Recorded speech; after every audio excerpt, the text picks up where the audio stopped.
Hi, my name is Vince Houghton. I'm the historian and curator for the International Spy Museum. I was about to welcome you to the Spy Museum, but welcome to 100 meters west of the International Spy Museum. If you've been to a program with us before, normally you have them in our special event space, but the kind of demand for this program and the kind of outpouring of just interest kind of forced our hand to find a place where we can put all you people. Which is a great problem to have. Increased demand, move space, we'll deal with it. We're very happy to do that. As much as we love our current museum, if you've been there before, we've been there for 15 years, we look forward to our move. If you don't know, next year, the International Spy Museum will not be 100 meters from here. We're actually bouncing across the mall to the L'Enfant Plaza area, in which case we actually will be able to have an event this size at the new museum without having to schlep over somewhere else. It's not going to happen for another year or so, but be on the lookout, because in 2018, as our spaces in the new museum open up, we will actually start having programming at the new spot, even before we do a grand opening around this time next year. So be on the lookout for that. When you arrived, you were given a program for this week, for this evening. Definitely take a look at it. It includes a communique for the events that we have at the museum. This is an example of the partnership with the New York Times. We do events throughout the year and throughout the spring. There's a lot of stuff in that communique about things going all the way through the end of March. But you can also go to spymuseum.org to check out our programming in the evening. One of the highlights of this spring is actually a development event that we're doing later this month with the former Director of National Intelligence, Jim Clapper, who's been in the news a little bit lately. So that's certainly something you may want to check out. I'm going to introduce Jen. I'm going to make sure I get it Steinhauer in a moment. Yes? Yes. All right. But first, I'd like to say how much we enjoy having the opportunity of working with our partners at the New York Times. We've done it in the past, and we continue to love doing it. We've worked together in the past with Mark Mazzetti and Scott Shane, both at the International Spy Museum, and we look very much forward to working with Michael Schmidt at some event in the near future. These three extraordinary journalists will be introduced more formally by Jennifer in a moment, along with one of the founding board members of the International Spy Museum and my friend Jonna Mendez, who has been covering the Russia problem since all of us were probably the size of the little Matryoshka dolls. So let me get on with introducing Jennifer. Jennifer Steinhauer is a New York Times editor of live journalism here in Washington, D.C. She first started working at the Times as what was called at the time a copy girl. And since then, she has covered numerous high-profile beats and has served as City Hall bureau chief and Los Angeles bureau chief. Most recently, prior to her current gig, she covered Capitol Hill. So clearly, she's prepared for just about anything anyone throws her way. So please join me in welcoming Jennifer to the stage. Hi, good evening. Thank you for coming this evening. I want to give a special shout out to New York Times subscribers. Thank you very much. Thank you for helping making our journalism happen. We have an interesting and fabulous program for you tonight. I just want to do a couple little housekeeping things. First of all, of course, please turn off your cell phones. Restrooms, if you need them, are on the 5th and 1st floor. And we are being broadcast live tonight on C-SPAN, C-SPAN 2, so you can tell all your friends, watch it right now. This is the first of the New York Times live events for 2018. We're excited to bring you more programming. You can check out our website for more events later this year. And now I would love to introduce our panel, my esteemed colleagues, who I'm very honored to introduce tonight. Mark Mazzetti is a correspondent for the New York Times, where he's covered national security since 2006. Mark has been in charge of editing a lot of the coverage of the Russia issue this year. And Scott Shane is a reporter in the Washington Bureau of the New York Times, where he's written about national security and other topics. They've both been part of Pulitzer Prize-winning teams, and he has also served as a correspondent in Russia. Michael Schmidt is a correspondent for the New York Times. He has worked in our Baghdad bureau, and before that, he was a sports reporter. And he has broken some of the biggest stories in the last 2 years out of the Washington Bureau of the New York Times. And they are joined by a board member from the Spy Museum, Jonna Mendez, a retired CIA intelligence officer with over 25 years of service. When she retired, she was the chief of disguise of the CIA. Hopefully she can help put some of this Russia information into context. So without further ado, please welcome our panel.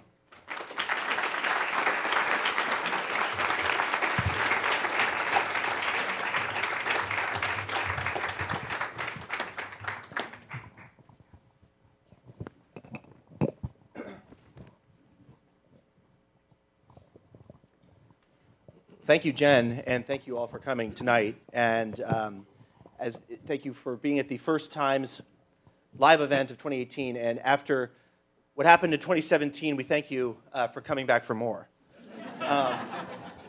Tonight, well, first of all, it's also a great honor to be on this panel tonight with two friends and colleagues who I've been through a lot of battles with together, as well as a new friend, Jonna Mendez, who, besides her extraordinary resume, I have on excellent authority a piece of critical information that after being a Washington Post subscriber for decades, recently decided that she couldn't do without the New York Times and became a paid subscriber to the New York Times. So that is that's all you need to know for tonight. So we already love her. Tonight's topic, as Jen and Vince mentioned, is Trump and the Russia investigation and this consuming, competitive, maddening story that we've all been part of over the past year, some as reporters, some as readers. No doubt everyone here, if you came tonight, you've been following this quite closely. And I don't know if by the end of tonight it will all be clear. And if it is, please tell us, because we would love clarity on anything. Hopefully it will be a lively discussion. So to start, I thought I would, first of all, say it's been a year, almost exactly a year since the intelligence community's assessment about what happened in the 2016 election came out, about Russian hacking, its extensive campaign of disruption. This was the official intelligence community product. I wanted to start out with Scott and sort of say, okay, so it's been a year since that came out, and there's been a whole lot of reporting and revelations and investigations by journalists, federal investigators, et cetera. What can we say about the contours of this Russian campaign as we know it now? Well, before we, we'll get in, let's separate collusion, the famous word collusion, from what the Russians are known to have done. And let's just, everybody here has been reading about this daily, but it might help to just sort of run through it quickly and remind ourselves of what the Russians did, why they did it, and what its impact may have been. So this is the sort of the lightning tour of what happened. Basically, I think that you can divide the Russian operations into hacking and leaking, then the social media campaign, essentially creating fake Americans on Facebook and Twitter to repeat messages, and then there was an element of overt propaganda, which I think is much less significant with Sputnik and RT and so on, where they were just expressing their preference in the presidential race. So why did it happen? I think there was a personal motive on the part of Vladimir Putin. Hillary Clinton had publicly sort of spoken up for the rights of people demonstrating in Moscow in 2011. I happened to be there at the time. It was really unprecedented in the Putin era for large numbers. Hundreds of thousands of people get out on the streets of Moscow. They carried white ribbons, and they said very unkind things about Vladimir Putin. He took that very personally, and she, I don't think for her it was very much an American politician thing to say, we support democracy, we support people who are demonstrating for democracy, but he took that to heart. And then there were other things that certainly from Putin's point of view were American operations against Russia. I don't think we would see them that way. One would be, for example, the outing of doping in sports. It's kind of hard to for us to see it that way, but I think for Putin it was an attack on Russia, and with a large American component. And another thing that we wouldn't see in this way, the Panama Papers, which of course exposed this old buddy of Putin's who's a cellist, who suddenly, it turned out, had $2 billion to hide away in offshore accounts. That's not normal for a cellist? Turns out classical music is extremely lucrative in Russia. And But I mean, he, I think, incorrectly saw that as a CIA operation against him. So in that sense, it was personal, but it was also strategic.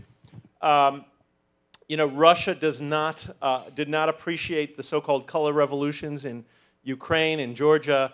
So whenever the U.S. is seen as encouraging what we would consider to be democracy in neighboring countries or in Russia, they think that's, they kind of take that as an attack. And I think part of the strategic goal was to damage the brand of U.S. democracy, make it so that the U.S. looked so screwed up and tangled up that no one would ever say, we want to be like them again. And, I have to say they've had some success at that. So finally, did it matter? You can read a lot of people saying, oh, this was completely insignificant. They spent $100,000 on Facebook ads compared to tens of millions by both the Clinton campaign and the Trump campaign. That's true. But actually, I think, especially the social media part of this has unfolded, and if you look back at the impact of the leaks, let's just remind ourselves of what the impact was. One thing that happened was Debbie Wasserman Schultz had to resign as chairwoman of the Democratic Party literally the day before the Democratic National Convention. That was the big story. Any message the Democrats had was completely stepped on.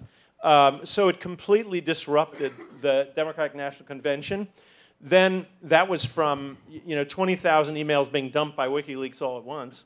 Then the John Podesta emails, the emails of Hillary Clinton's campaign chairman, were dribbled out by WikiLeaks starting on October 7th, which happens to be the day that the Access Hollywood tape of Donald Trump was made public, interestingly. So they started dumping the Podesta emails and then just kept them going day after day after day up to the election. And one of the things that I did, I remember and was really struck by, was went back and looked at some of candidate Trump's speeches. You can go to YouTube, and the one I would recommend is look at his speech in Wilkes-Barre, Pennsylvania. 20 or 25,000 people, really rousing speech, and he's just got the crowd in the palm of his hand. And in a way, the centerpiece of that speech is excerpts from little phrases from Hillary Clinton's speeches that she had refused to make public, but unfortunately for her were included in the Podesta emails. And so he's literally reading from these things. So if you think of that, at the time, I don't think people were thinking of that as a Russian operation, but if you think of that as a Russian contribution to our election campaign, it's pretty striking. So then if you, I think there's been a lot of emphasis on the ads on Facebook, but in fact, if you look at the pages that the Russians created on Facebook and the many accounts on Twitter, Facebook was very reluctant to come up with this, but eventually acknowledged that 126 million Americans had been, as they say, served the pages created by Russians. That's about half the adult population. That's a remarkable number. Tweets from Russian-related accounts, Twitter eventually estimated, were almost 1% of all election-related tweets, which is certainly significant. So, with a margin a little more than 100,000 votes in 3 states, I think it's obviously impossible to say that activity made a difference made the difference in the election. But I think it's also hard to say that it didn't, because that was a pretty successful campaign on their part. So that's before we get to anything related to the Trump campaign. But that's kind of what we're talking about tonight. One thing that we'll get to, and I want to think about it, and we'll get back to the question is, and since you've spent a lot of time in Russia and you're a Russia expert, this question that a lot of people have thrown around, which is, some would say, the Russians could never have done this without some kind of help. They didn't have the political knowledge to know which districts to target, which states to target. Some would say that's absurd. They can watch CNN to know which states anyone care about. Let's get to that. Don't answer that yet. But think about it. Okay. Think about it, and we'll get back to it, because that gets into this issue of the question of collusion. I want to move to Mike, which is to sort of address this other part of the issue. There's this question of collusion. We're going to lay out, was there or was not there, what's the evidence at this point. But the other side of the coin here is this question that you've spent a lot of time focusing on, is, and what Robert Mueller is also looking at, is what has Trump done since becoming president? And this question of, was there obstruction of justice in the actions of the president to try to derail the investigation? And would that be something that is potentially as threatening to the president as any question of collusion? Can you sort of walk us through that case quickly? So if you look at Mueller's investigations, you could imagine it with like two buckets. You have a collusion bucket and you have an obstruction bucket. And in regards to Trump, there's a lot more things to look at in the obstruction bucket. There's just not a lot of things that we know about on the collusion side. But on the obstruction side, there's You're talking about Trump specifically, with the about president. Trump specifically, specifically on the president. But there's a lot of things he's done since taking office that raise questions about what his motivations and intentions were. On February 14th being the biggest one, where he went to Comey and asked him to end the Flynn investigation. Was that trying to impede an ongoing active FBI investigation? The firing of Comey, what were the true intentions of getting rid of Comey? Was he trying to obstruct the Russia investigation, or was he simply trying to hold him accountable because he was too mean to Hillary Clinton during the presidential campaign? And the other question being this statement that came out from an Air Force One flight over the summer from Europe to the United States when he was returning here in response to a story that our colleagues were putting out about a meeting that had happened in 2016 between the Trump campaign and Russians who were promising dirt on Hillary Clinton. And in that case, was Trump trying to throw sand in the gears of Mueller's investigation by putting out information that wasn't true? Along with those things is sort of a broader question about the president, which is his obsession with loyalty. Why is it that he was so obsessed with his Attorney General, Jeff Sessions, running the Russia investigation? Why was it that he kept on coming back to the question of Sessions being disloyal to him by recusing himself from the investigation? So these are sort of these larger, sort of broader questions that Mueller has been drilling down on in the interviews he's done. He spent a lot of time with the White House counsel's office, with the lawyers from there. He's spent a lot of time looking at documents, handwritten notes from people like Reince Priebus that sort of get to what was the president's mindset, and did he have corrupt intentions when he tried to do those things?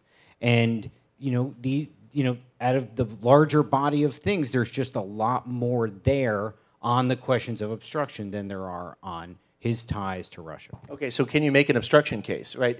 Despite the evidence, does that mean that Mueller's more likely to go after the president for obstruction, or what's the sort of hurdle he's got to clear? So obstruction are very difficult cases to make because you have to prove that he had corrupt intent, but you also have a problem because he is the president of the United States and he can fire the FBI director. He does have immense power over the Justice Department to tell it things and to give it instructions. So was he simply exercising his executive power as the head of the executive branch, or was he really trying to cover something up? What would make this case easier, legal experts say, is that if there was something outside of his normal powers as president. Did he tell someone to make false statements to the FBI? Did he destroy evidence? Bill Clinton was impeached over asking someone to provide false statements under oath. We don't have any of that on the president that we know about on our side. So based on what's publicly available on questions of obstruction, there's not really a clear-cut case. Well, a lot more to discuss later on. Jonna, you're actually the real expert here. Having been in this world for 25 years, it's the anniversary of a lot of things. We're 1 year out also from roughly 1 year of the revelation of the infamous Steele dossier, which No matter how much it's examined, it's almost gained in prominence, at least as a political issue, right? Republicans are trying to attack it as a political document, sort of a politically funded document to smear Donald Trump, paid for by the Hillary Clinton campaign. Democrats see it as a sort of Rosetta Stone of this is the map that will get to the collusion case and Donald Trump out of office.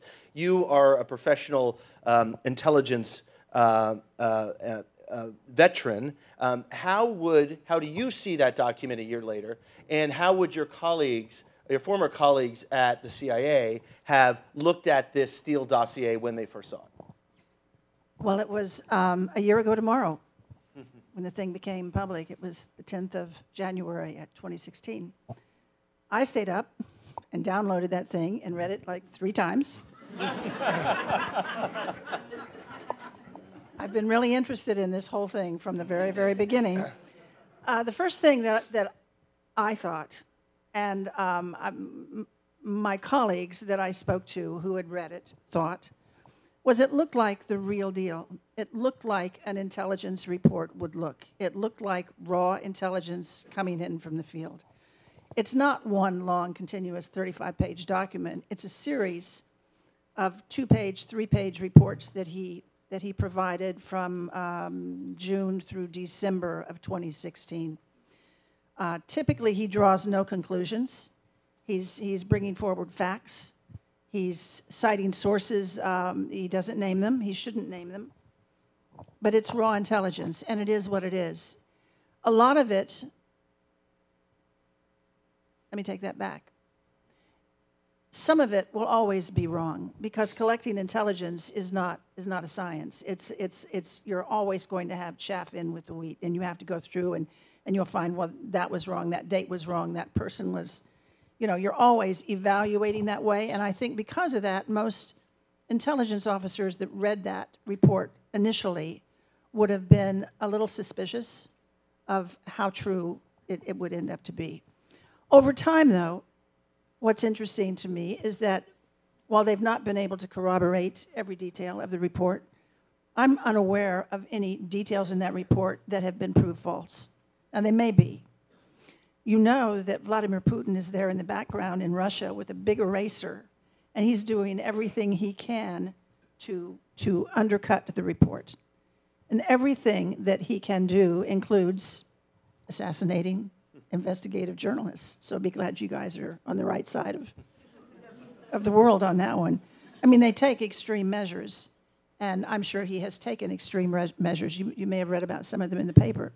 So I'm not sure it will ever be totally substantiated, but I think the fact it just rang true. It's how you do an intelligence investigation, the format of the thing, the way he worded it. It was clearly a professional intelligence officer who was trying to nail down that series of facts. So let me push you on this question of what is true and what is not true.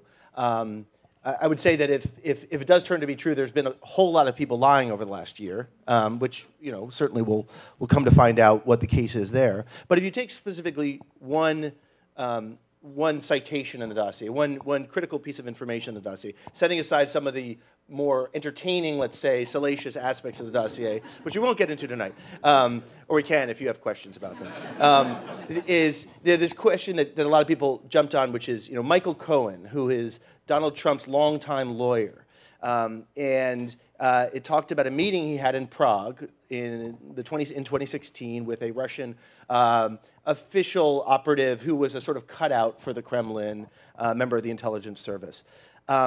So one question that has been raised is, well, first of all, Michael Cohen has said, on the record, I have never been to Prague. So that is factually wrong. And then the question is, okay, so maybe there's maybe it's a location wrong, maybe there's a date wrong, maybe it wasn't Michael Cohen, it was someone else. I'm just asking a process question of, where might that come from? How might a professional officer with, acting in good faith have sources who might get some things wrong in this kind of world that Chris Steele's operating in? I believe that the quality of his sources has been proven to be pretty high. And I think that the people that he validated by putting them into his report, he felt strongly that there was truth there. I have to tell you, I read parts of that report aloud to my husband, Jonna Mendez, who was a fairly well-known counterfeiter forger working at the CIA. And the fact that Michael Cohen said that he was not in Prague on that day at that time doesn't carry a lot of water with my husband. If he's citing there is no plane ticket showing my arrival, there is no passport stamp showing that I came through controls, that was Tony's business for a good part of his life. It's very possible for Michael Cohen to have been there in another name, on another document, not coming through an airport, not coming across in a border control. So you question everything. I mean, it's their business. It's the FBI's business to try and run those things down. I think using some of the the communications intelligence from our allies in Europe, from the Dutch, from the British, who were picking up incidental intelligence and maybe not so incidental intelligence with their electronic intercepts, has been one way that they've been able to push some of the facts forward in that document. I think to sort of round out this first part on, what do we know now? What is known a year into this? Is, I guess, the one outstanding question is this, was there, quote, collusion? Was there not collusion?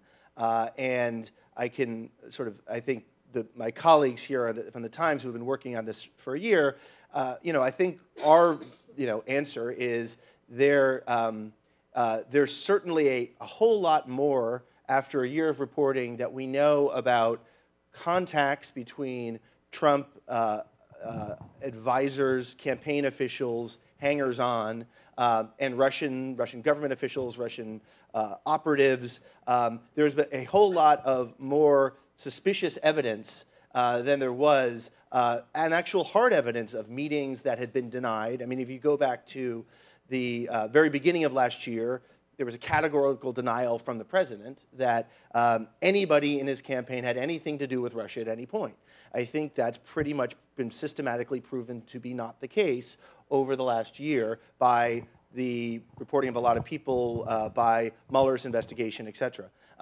This question, though, is, I think that still remains, is, was there a systematic attempt by the Trump campaign and indeed the president himself to work with the Russians in what is now known as this disruption campaign that Scott laid out? And I think that's going to be, and some of you, in questions may push back on that, but I think we've always had to try to be pretty careful in what we know and what we don't know, and what are still some of the big questions. And in my mind, there's still a lot of big questions out there. And maybe this will be the year that it all becomes clear. Maybe we'll be here 5 years from now talking to the same group of people, still asking the same questions. Scott, so the question I asked earlier about the Russians. Would the Russians have needed help, American help, to do what they did and to carry out this kind of fairly sophisticated political campaign? This is really kind of my opinion, and people can disagree with it, but I don't actually think that the Russians needed any help.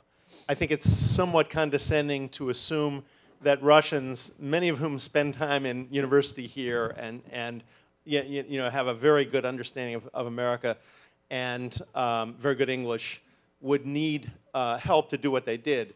They certainly didn't need help with the hacking. We were the ones who needed help protecting our computer networks against them. They didn't need help with the leaking, particularly because they went through WikiLeaks. WikiLeaks has a lot of volunteers, including Americans, who can advise them. But I mean, how sophisticated do you have to be to dump 20,000 DNC emails on the eve of the Democratic National Convention? It wasn't super sophisticated. So what we sometimes hear is that there was super sophisticated micro-targeting of Facebook advertising, even at the level of particular precincts and so on. And I've heard that so much, and Facebook has been so stingy with details.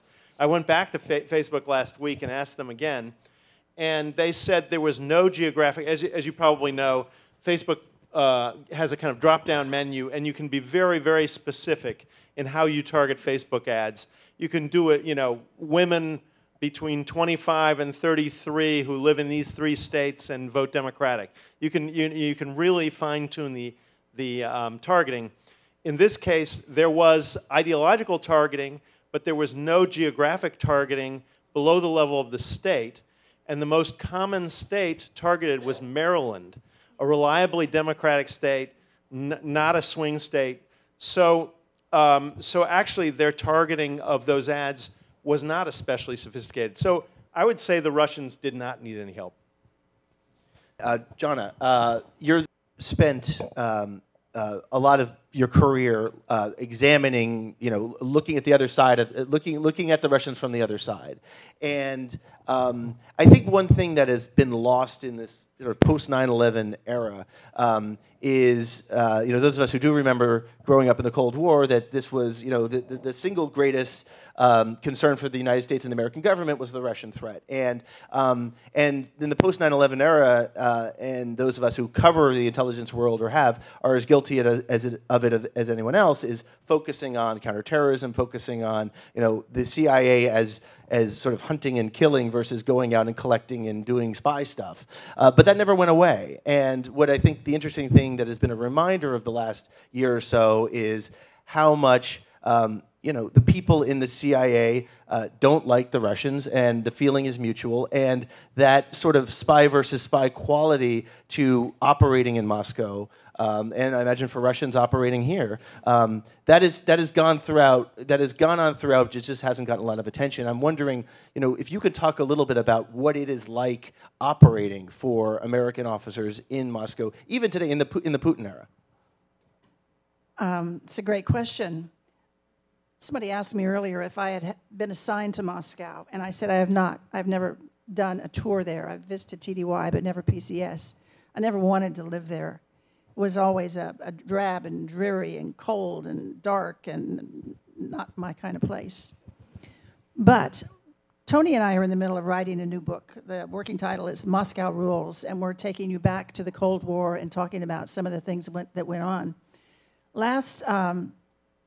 As recently as last June 6th, 2016, there was an American officer at the American Embassy in Moscow who came up to the main gate in a taxi, got out of the car, paid the driver, started walking into his embassy, which is American soil, and there's a guard shack right there at the gate.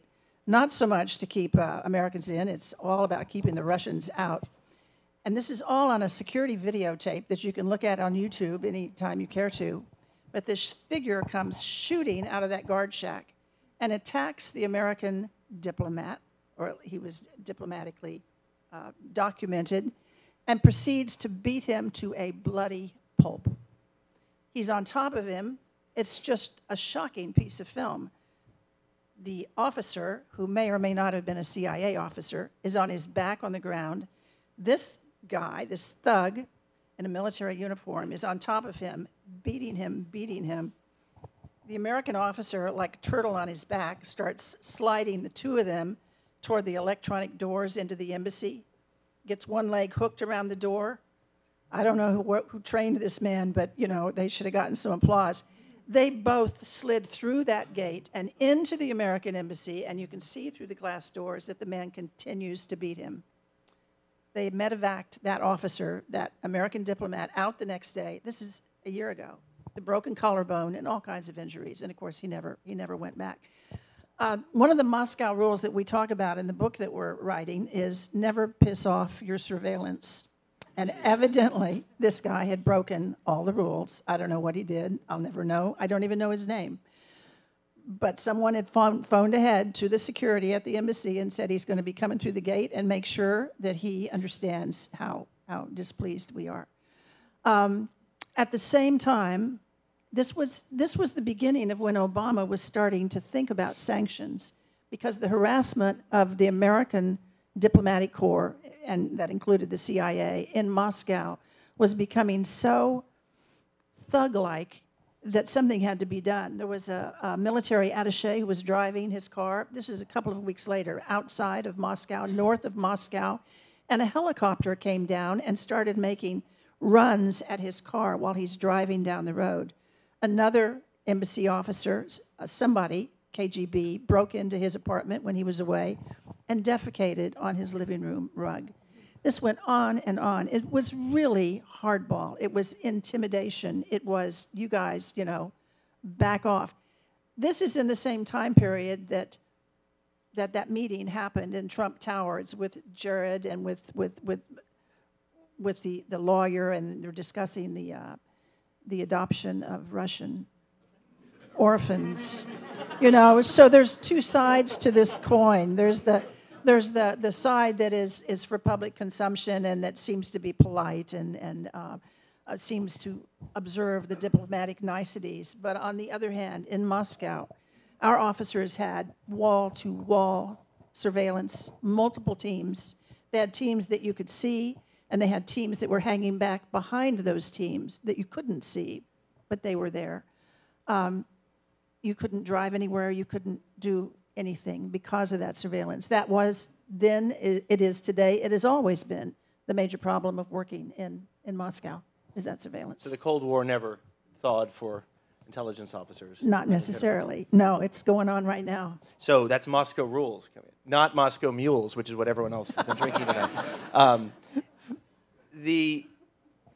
Mike, we've spent a lot of time in the office, in the bureau, this past year, sort of trying to look at smoke and try to make sense of it. And I think one of the questions that's always been in the back of our mind is how you cover, how you responsibly cover a story like this. And, one question is always, are we spending too much time on it? Is it responsible?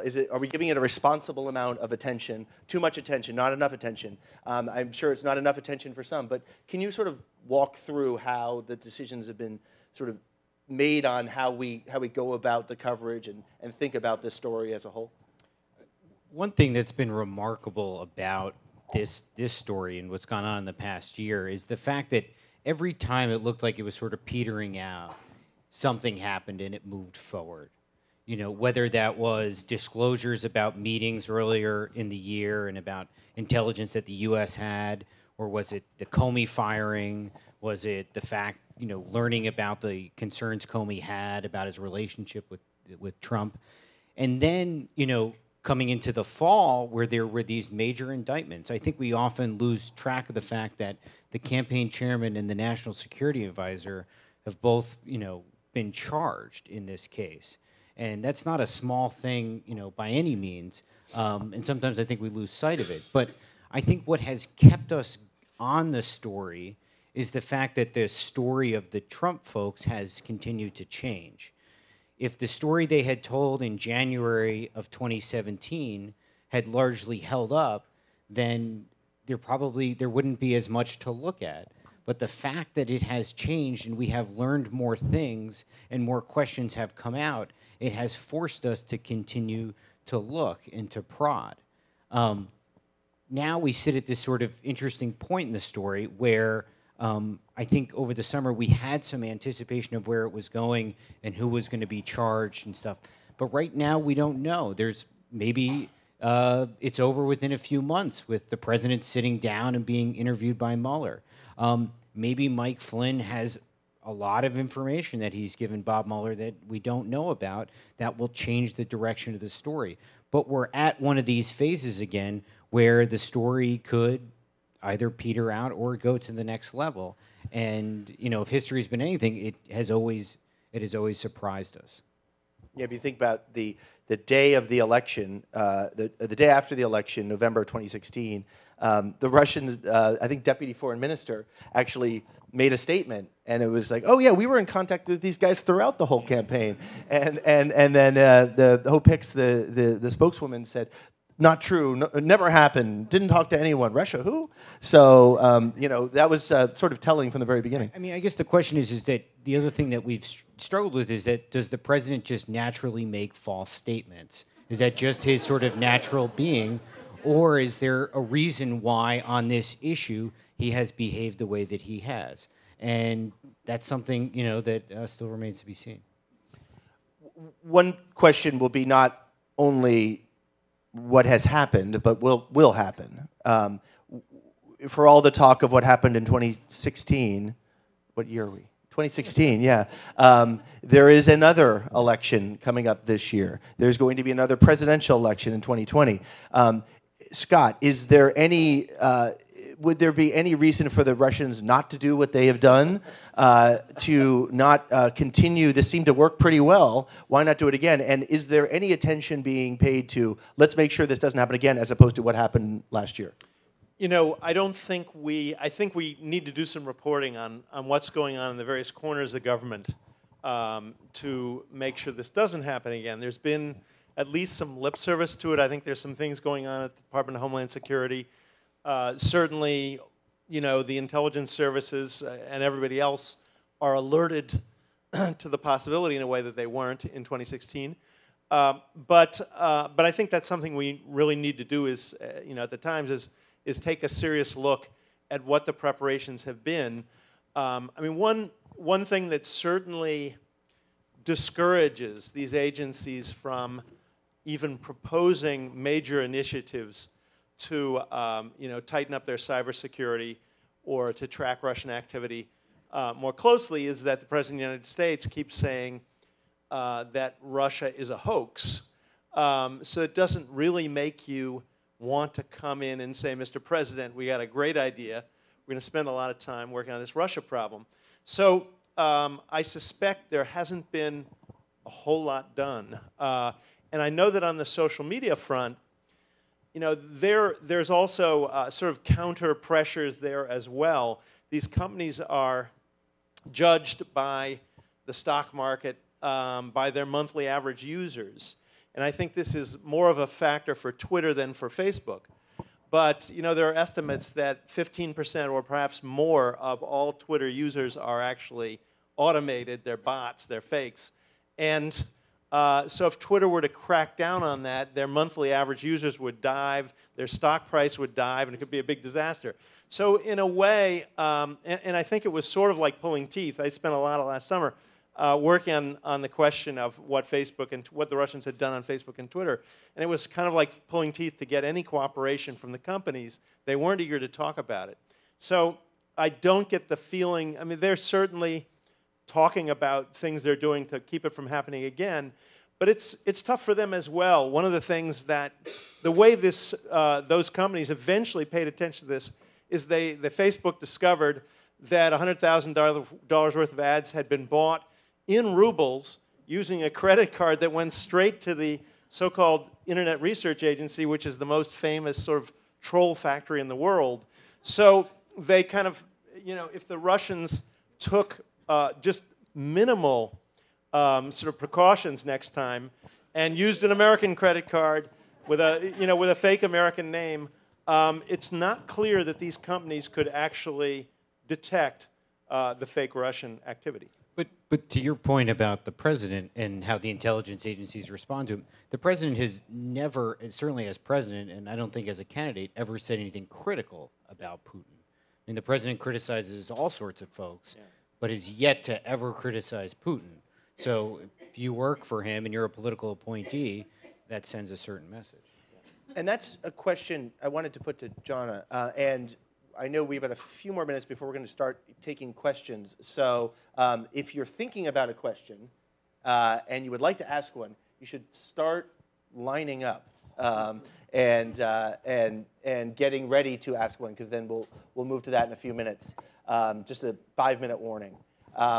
So there's policy implications here, right? There's you know, 2 big important countries, and at the center of it has been this debate about an attempt to sabotage an American election.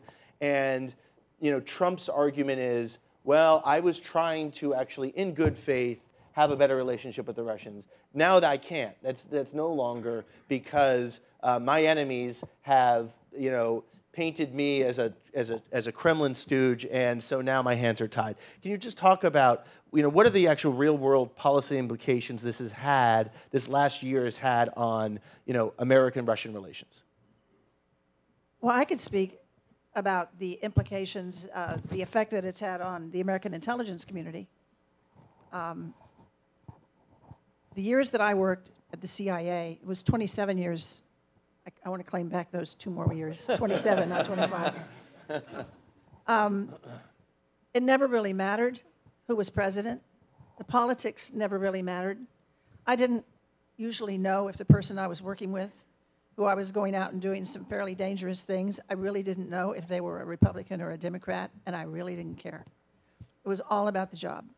It was about collecting the information and getting it to the policymakers here in Washington, D.C., unbiased information that they could analyze and take that information to a president and his cabinet, and everything would move forward. That's all kind of changed right now. Everything is suspect. Every single thing is suspect. The CIA is suspect. The FBI is suspect. The Justice Department is suspect. So the truth, what we used to consider to be the ground truth, is kind of hard to track down these days. It depends on who you're talking to, whose truth you're discussing. What I worry about is for the future, where everything is becoming so ragged and so torn apart that there can't be consensus on where that grain of truth is. I mean, when we're giving intelligence to a president who doesn't even read it, who doesn't believe it, who doesn't trust it, who doesn't use it, and then that president decides to take our head of CIA and maybe put his guy in, a guy who is not beyond fiddling with the truth. That's kind of what we have now, as I see it, at the CIA. Mike Pompeo is saying things that do not agree with what the intelligence analyses coming out of his organization say. He's twisting the truth a bit. People know that. So pretty soon, the CIA, the value of CIA's intelligence around the world is going to take a huge hit. I don't know how you come back from that. So what, I mean, you know, presidents for decades have appointed their friends to be CIA directors. There have been political operatives, Democratic political operatives, Republican political operatives who have been CIA director. What in your mind is worse in this case, or more egregious, or more damaging for the CIA? The people working at the CIA today, the ones that I know, are morale is through the floor. They see what's going on. They've always had great pride in the work they do, and the risks that they take, and the risks that they ask foreigners around the world to take. Those are the guys who are going to get jailed, who are going to get executed, who are going to get shot, and it's happened many, many times. If you look at those stars on the wall at CIA, just in the period of the last 4 or 5 years, there are new rows of stars, each one representing someone who died trying to collect the intelligence for our policymakers. I'm not sure where that actually leads, but it's a very, very unhealthy place to be. And this is going on not just at CIA, it's going on at the FBI. I had a friend in recently interviewing him for the book as an FBI officer, a senior officer, and he said, you know, when Trump said the FBI is in tatters because of Comey, he said it wasn't in tatters. We loved Comey. FBI loved Comey. He ran a great shop, and he was well respected. It's going to be in tatters if Trump keeps this up because he's moving all the key people out of the FBI. I find it absolutely frightening. Maybe that's why I said it was in tatters, because so many people liked Comey. But excellent points. Thank you, Scott. Yeah, I was just going to sort of throw a curveball out for people to contemplate, and maybe Jonna would want to respond to this. But it's something that has bothered me for the whole past year since the dossier became public. And actually before that, because we got to look at some of that stuff earlier than a year ago. And that is, if Michael Cohen did not go to Prague, that one in particular, I spent some time trying to prove or disprove because it had some detail. Some of the things in the dossier are very vague and a little hard to nail down. That one said that he had met with a guy named Oleg Saladukhin, who was with a Russian cultural organization called Trudnichestvo, which has an office in Prague. Here's the question. If that's not true, who made it up? And the thing that occurred to me was this was not planted by some Clinton operative. this was probably concocted by Russian intelligence because of that level of detail. And when you think about Christopher Steele, the retired British intelligence agent, calling his buddies who called their buddies in Moscow to get this information, you know, the FSB is certainly capable of following those trails and polluting them with certain, you know, disinformation.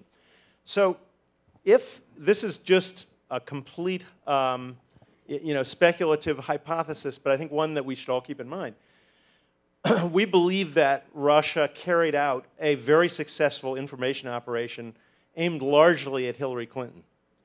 What if they also, kind of hedging their bets, also carried out an information operation aimed at Donald Trump?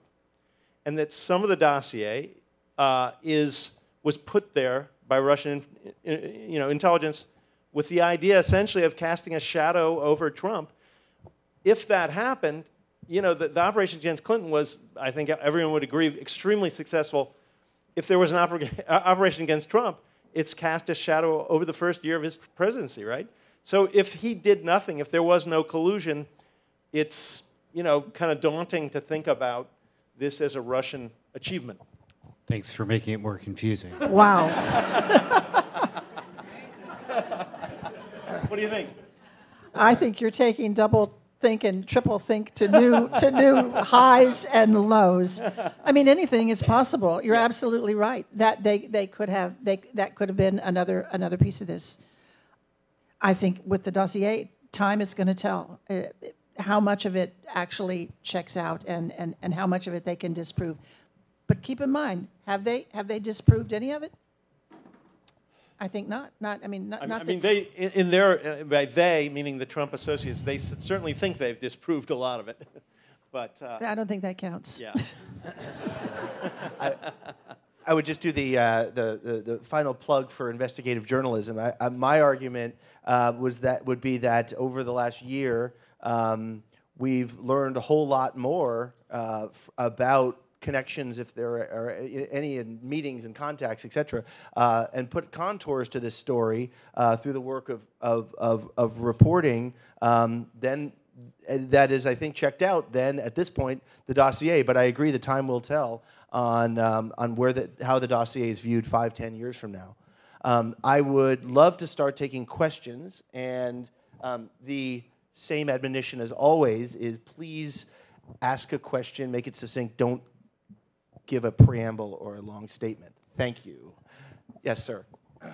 You've spoken about collusion and obstruction. What about the money laundering strand in all of this? Is it important? How much work is Mueller doing on it? And is Trump and his presidency at some degree of risk as a result of that line of inquiry? And I'm not Chris Steele, by the way.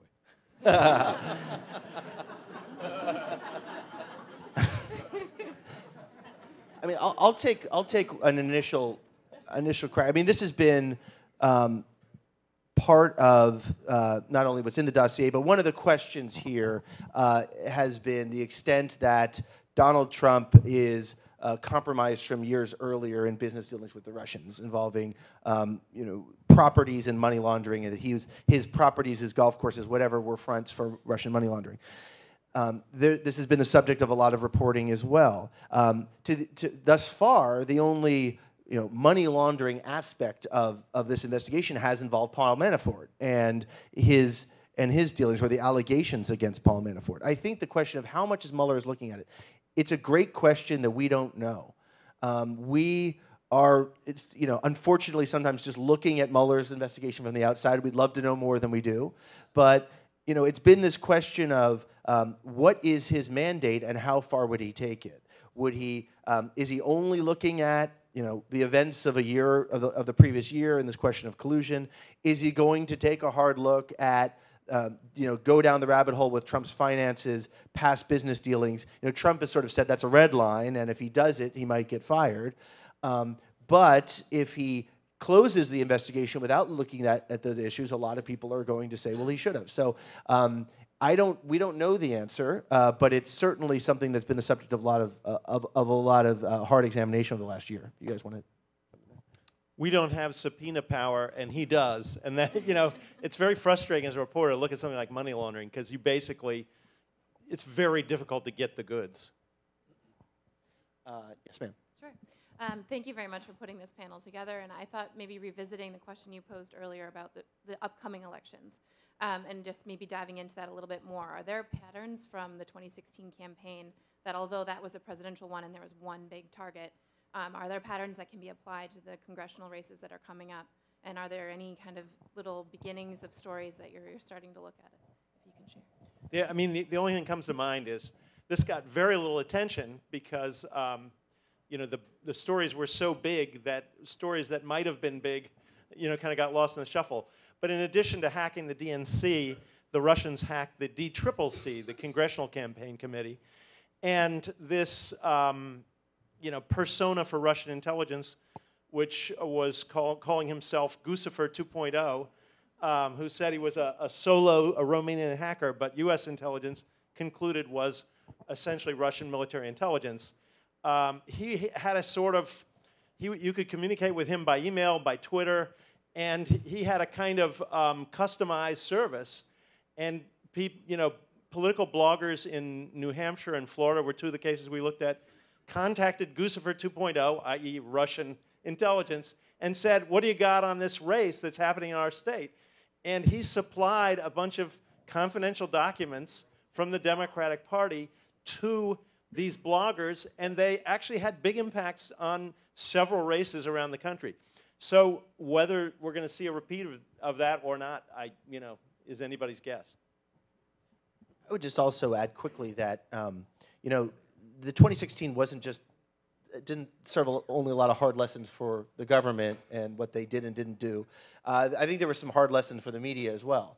And what, you know, how the media took some of this information, ran with it, as we've said, sort of weaponized this information by distributing it in the media without giving a whole lot of thought of where it was coming from. Because usually the impulse of journalists will be like, if we think it's credible, if we think it's real information, it doesn't matter the source.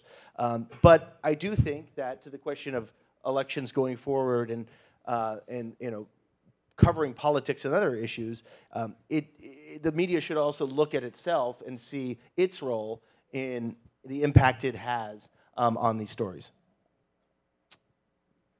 Hi. So I have a question for Jonna Mendez, but I'd also be interested to hear if anyone else has any strong opinions. So you mentioned the very low level of sophistication that was required to carry out this attack, in particular as it regarded interference on social media. I've been working on a sort of similar case of political interference with respect to the cyber attack against Qatar, the planting of fake news that precipitated the diplomatic crisis. So given that we're no longer talking about this as a capability that's like solely being held by great powers, I was curious what countries you're looking at as the possible next instigators of this kind of nefarious interference. Thank you so much. I think that's actually more a question for my colleague here than for me. It seems to me, without any special expertise in that field, that clearly China has the capability, has the population, has the technology, has the everything. They're probably watching closely to see how you play this game, whether they are going to jump in and attempt to do any gaming of their own, I think would be up in the air. But there are a lot of countries around the world that... Well, I think one of the things that's sort of striking about hacking and this kind of information manipulation is it's a game almost anyone can play. And two things come to mind. One is North Korea, you know, a starving, bankrupt country, not a large country, that has proven extremely adept at creating a network of hackers and going to town and doing a lot of damage to a lot of major institutions. And the other thing comes to mind that's not directly related to a foreign country. But a year ago, I wrote about a 23-year-old new college graduate who, to make money to pay off his student loans, sat down at his kitchen table, bought for $5 a fake, not a fake, a domain on the internet called ChristianTimesNewspaper.com and found that anti-Hillary Clinton fake news sort of created more clicks than anything else. And so he sent his stuff out, had an enormous impact, and reached millions of people, and made $22,000 in what he estimated to be a total of 20 hours work. And he had no special training. So that's one of the disturbing things about this era is you don't need to be super sophisticated to do this. I think the other thing on that will be what consequences Russia ever has to pay for this. So far, they've had no consequences from the United States. But if the Democrats were to take the White House back and take, the Hill back, what would that look like? What would those sanctions look like, and how much of a penalty are they going to pay? Because right now they've paid none. Mine is almost the exact reverse of that question, both from an intelligence perspective and from working with social media companies. Is there sort of an online white hats version of what Russia did? Can either the American public or the American intelligence agencies make a positive impact using these tools? Anyone want to take that? That's a hard one. That's hard. Yeah, we don't specialize in white hats. We don't tell good stories. I mean, actually, I read up just the other day about an effort to actually use social media to get factual information out. A very odd concept. But I can imagine that might be somewhat, something that will catch on. Kind of educating the public using these tools, which are obviously very powerful and have done some good in the world. Everyone remembers the Arab Spring, which was credited to some degree to social media. Maybe there will be a more sophisticated attempt to use them in a positive way to inform the public before they vote. But is there enough incentive for these companies to weigh in? To say, I mean, they've sort of up to this point stood back and said we're a force for good because people can communicate with each other. They've kind of gotten a reckoning, but the question is, has that sunk in or not? Yeah, you've dealt with these companies. Facebook has. I don't know if anyone here is actually taking advantage of this. But you can go to Facebook to the help page and find a place where you can ask Facebook whether you had been exposed to any of the fake Russian pages, and they'll give you an answer. So they're beginning to respond in a kind of minimal way. A few more questions, sir. Yes. Good evening. Simple question: what are the implications if Trump is found guilty of either obstruction or collusion? Well, it depends on what you mean by found guilty. There's long-standing sort of legal policy at the Justice Department that you can't indict the president. So what Mueller could do is he could send his information to Congress, and Congress would then deal with that in an impeachment way.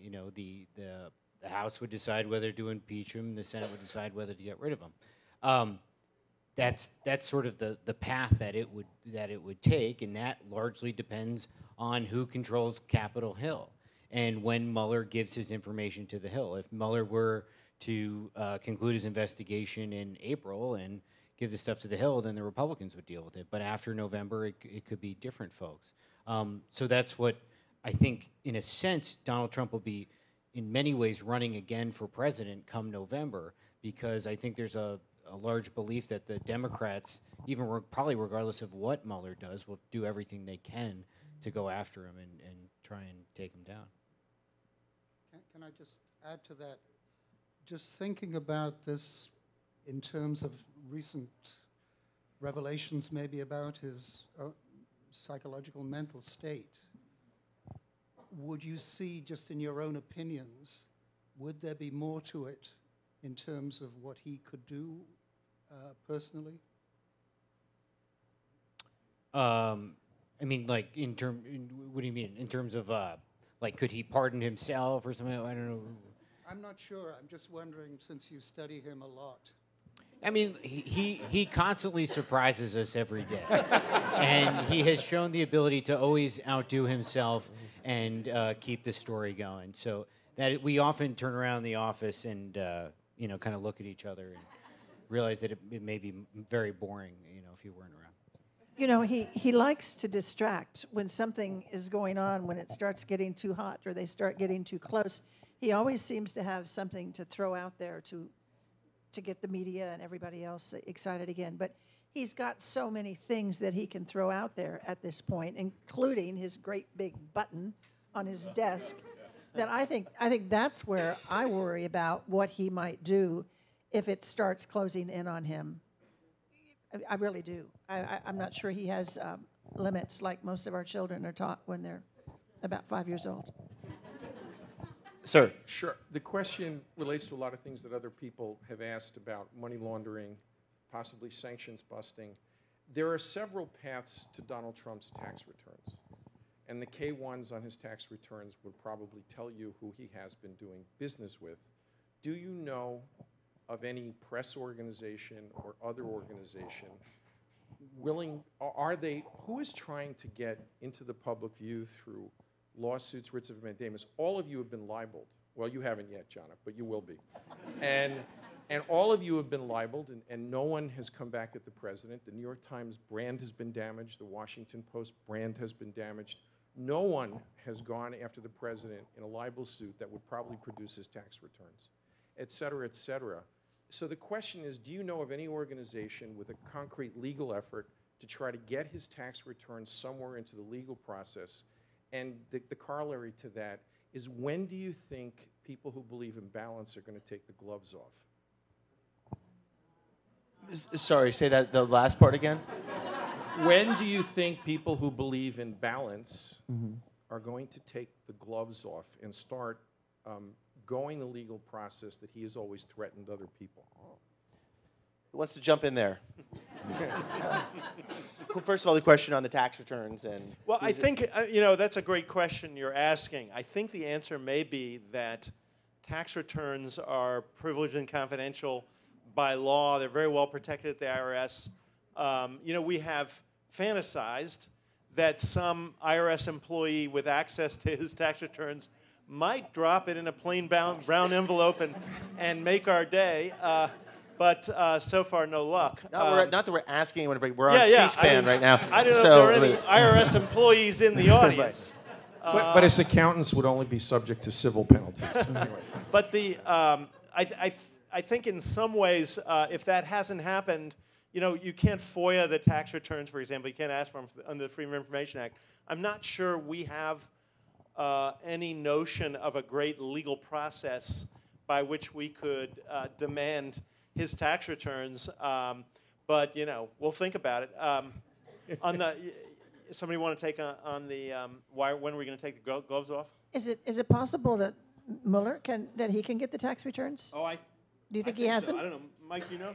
It's widely accepted amongst legal experts in a white-collar case that if you're investigating someone, you would have their tax returns. Yeah. It's never been reported that he has his tax returns, but it's hard to believe that he doesn't have them.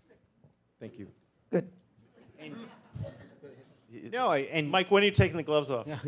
Just on our what the president has done with us. He criticizes us a lot, but I think we all feel every day that our mission has never been as clearly defined as it is now, and the interest in what we do has never been as great. And for us, it's a pretty unique time, and I think that we realize that we're in a very particular point of history, and I think it gets us out of bed in the morning. In terms of brand damage, that gentleman said that the New York Times brand has been damaged. I think it's actually a little more complicated than that. I think the sort of tragic element of what's happened in recent years is that the New York Times brand has been severely damaged with maybe 20 or 30% of Americans who don't read the New York Times but hear about it in other places, including the president's Twitter account. And who now really do believe that if it's in the New York Times, it's probably false.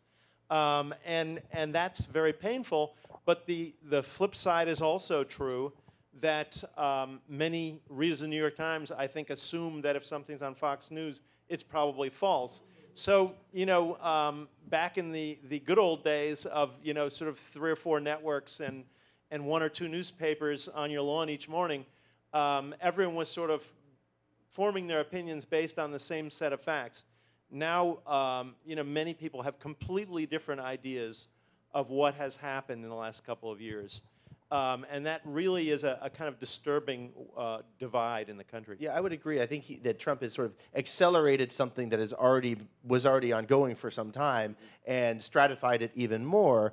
At the same time, I think it's been a pretty effective, the two words "fake news" has been a very effective, tool to sort of go at the media writ large, and people who are maybe even not regular consumers of news, who may not even have a particular love for Trump. I think there may be seeds that get planted about the fake news media, et cetera. I think the question, we don't know, is the damage it'll do and whether it's lasting. This is a little bit of a follow-up to the white hat question, and we laugh, but this is fairly serious, and I know your guys' job is to try to find out what happened. But what struck me was the first time in a conversation, a friend said, it's not the Russians' fault. The Americans let this happen. This is how you run your campaigns. This is how polarized you are. This is where your people get their education, their news. This is their level of civic education. So, if you each had to name one thing to start to prevent this in the future, what would that be? And if we come up empty-handed, isn't that scary? I'll be brief. I think that, and maybe vague, but I happen to think that this election has been probably more closely scrutinized than any election in recent memory in terms of what happened, what was done outside of people's view. And certainly the election result has generated a lot of intense emotions from a lot of people, and I think it led to a level of engagement people had that they didn't have before.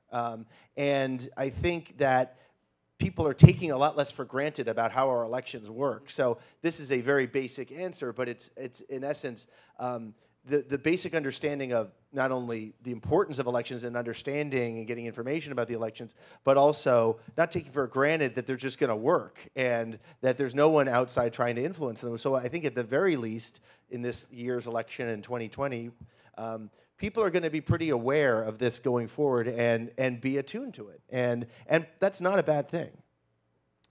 I think that Facebook has to really deal with the issue of fake news and how do they communicate to folks if something comes from a reputable news source or it doesn't. And that's a really hard question, and it gets into First Amendment things, it gets into political expression, and I certainly don't have the answer to it, but I think that there has to be a way for the average person to say, okay, I should believe that, and no, I shouldn't believe that, and that's really hard. From my point of view, I see so many of my colleagues and my friends and my family who are engaged now and were never really engaged in politics before. Women is one obvious group. The power of women today is not to be underestimated. I was in that women's march the day after the inauguration, and the next day, emails were flying. What can we do? Where should we? How do we begin? Run for office, get involved.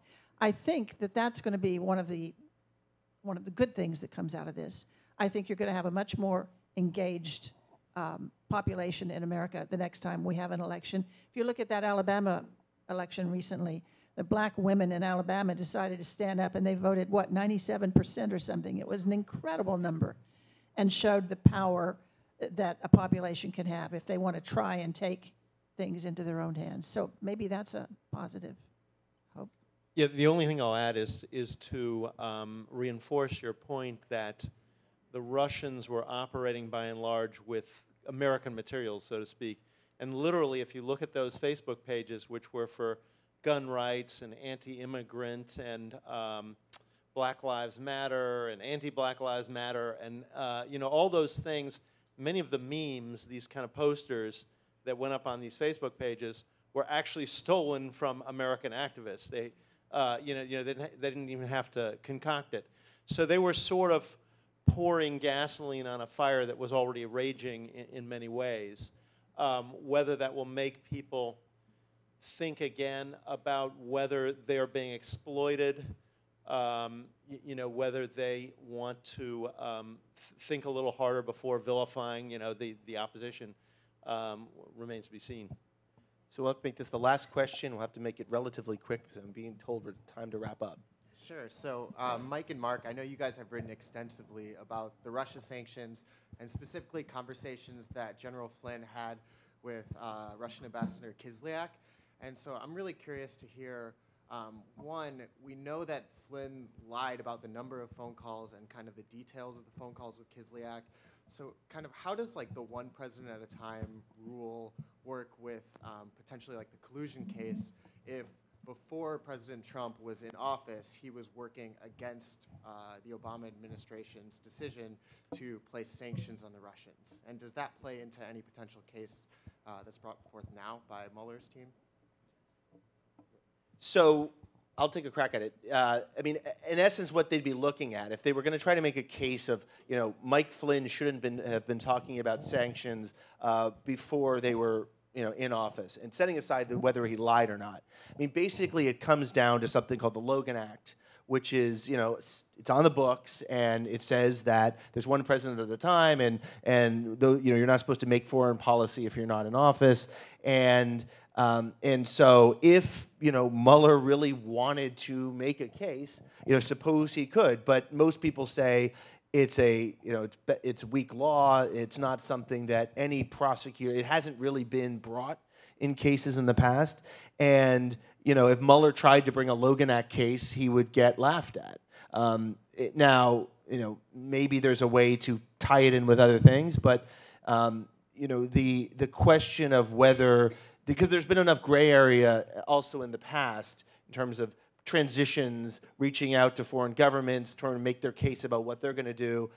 I think, at least based on what we know, it's still pretty gray about whether there would be any actual violations of the Logan Act. But in terms of Flynn, because Flynn goes on to lie about it to the vice president and to the FBI, the same question on Flynn is the same question on Trump. It's, did Flynn lie because Flynn just lied about different things, or was Flynn lying to cover something up? And we still don't know what that answer is. And my guess is we'll get it at some point, but it's one of these just large questions hanging over the whole thing about what was the true motivation there. And, you know, what was, you know, why, if it involved something as sensitive as sanctions, did he lie about it? To be continued. Indeed. Thank you so much to our panel. Absolutely awesome. Thank you for your time.